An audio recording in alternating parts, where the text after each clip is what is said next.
విజయనగరం జిల్లాలో పగటి దొంగతనాలకు పాల్పడుతున్న ముగ్గురు నిందితులు, ఒక రిసీవర్ను పోలీసులు అరెస్టు చేశారు. వారి వద్ద నుంచి సుమారు 26 తులాల బంగారు ఆభరణాలను స్వాధీనం చేసుకున్నట్లు జిల్లా ఎస్పీ ఏఆర్ దామోదర్ తెలిపారు.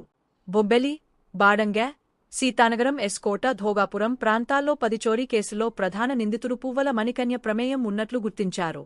ఎస్కోట, జామి ప్రాంతాల్లో జరిగిన మరో 2 చోరీ కేసులను కూడా పోలీసులు వేగంగా ఛేదించి బంగారు ఆభరణాలను రికవరీ చేశారు. త్వరలో కోర్టు అనుమతితో బాధితులకు ఆభరణాలు అందజేయనున్నట్లు ఎస్పీ వెల్లడించారు.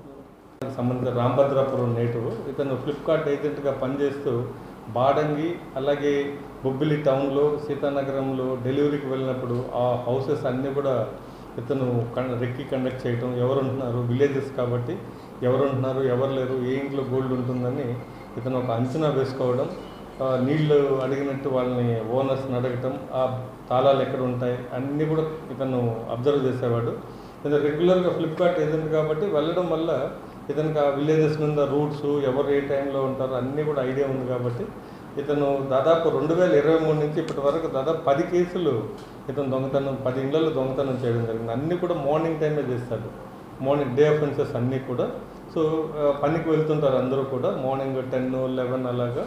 సో ఇవన్నీ అబ్జర్వ్ చేసిన అతను 10 హౌసెస్లో చేశారు. దాదాపు ఈ 10 కేసుల్లో కూడా 4 కేసులు బొబ్బిలి, 4 కేసులు బాడంగి, 2 కేసులు సీతానగరం పోలీస్ స్టేషన్లో చేశారు. దాదాపు దీంట్లో 20 తులాల బంగారు రికవరీ చేయడం జరిగింది.